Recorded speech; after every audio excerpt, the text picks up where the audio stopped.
مرحبا، كيفكم؟ إن شاء الله بخير يا متابعينا الغاليين. أنا ندى وهاي قناتي ندوش. فيديو اليوم حنحكي فيه عن اليوتيوبر ميرا ستارز. مين بتكون ميرا ستارز وشو تفاصيل حياتها؟ تعالوا نتعرف مع بعض. ميرا ستارز اسمها الحقيقي ميرا بدر خالد فهمي. جنسية ميرا أردنية من مدينة إربد، مولودة في تاريخ 27/4/2011، يعني عمرها 10 سنين. بتسكن ميرا هي وعيلتها في مدينة أبو ظبي في دولة الإمارات العربية المتحدة، وترتيبها الرابعة بين إخوتها. درست المرحلة الابتدائية بمدرسة الوردية، واسم إمها لميرا هو غدير. اسم الدلع لميرا فهمي هو ميمة، ومعنى اسم ميرا هو السلام، وباللغة العربية معناه الرائعة. وفي زهرة جميلة اسمها زهرة الميرا. ميرا ديانتها الإسلام. إلها أخ واحد أكبر منها اسمه خالد، وما إله قناة على اليوتيوب حتى الآن. وأختها الكبيرة اسمها رغد، وبرضو ما إلها قناة على اليوتيوب.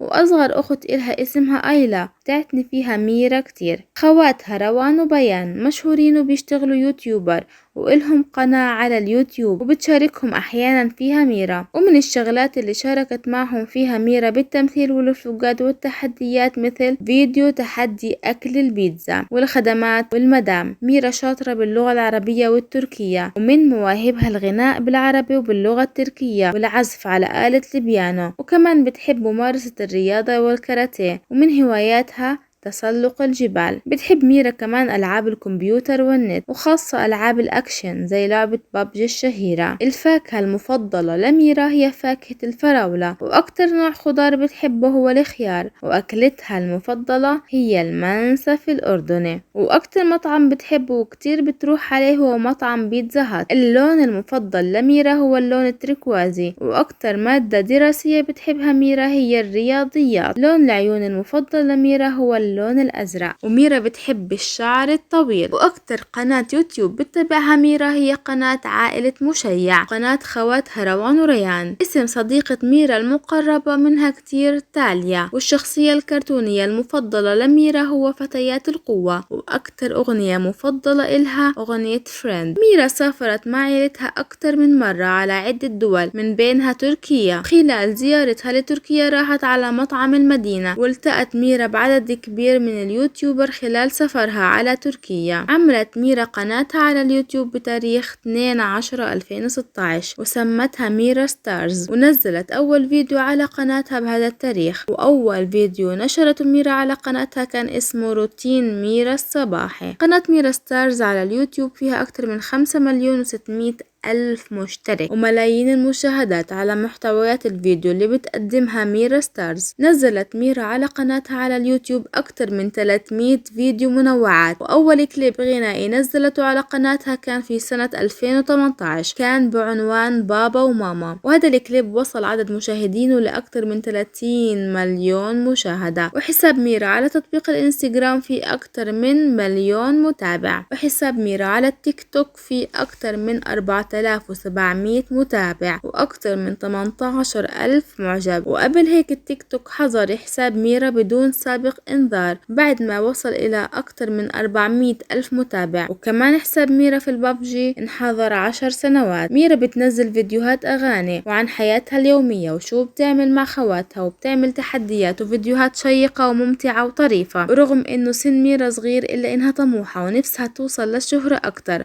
وتوصل قناتها على اليوتيوب لعدد أكبر من اللي وصلت إله. ميرا وصلت للشهرة والنجومية بوقت قياسي. حتى ما ننسى إم ميرا السيدة غدير هي اللي بتشرف على كل حسابات ميرا باليوتيوب والإنستغرام والتيك توك، وكمان هي اللي بتجهز إلها محتوى الفيديوهات، وهي اللي بتصور وبتعمل المونتاج لكل مقاطع الفيديو على قناة ميرا ستارز. وبهيك بنكون تعرفنا مع بعض على اليوتيوبر الشهير ميرا ستارز، وحكينا لكم كل تفاصيلها. وإن شاء الله الفيديو يكون نال إعجابكم. ما تنسوا تشتركوا معنا بالقناة وتعملوا لنا لايك وشير وسبسكرايب وتفعلوا زر الجرس. وإذا حابين تعرفوا عنا أكتر تابعونا على صفحتنا على الإنستغرام، هنحط لكم الرابط تبعها في صندوق الوصف، واكتبوا لنا هناك عن مين كمان حابين نحكي في الفيديوهات الجاية. سلام.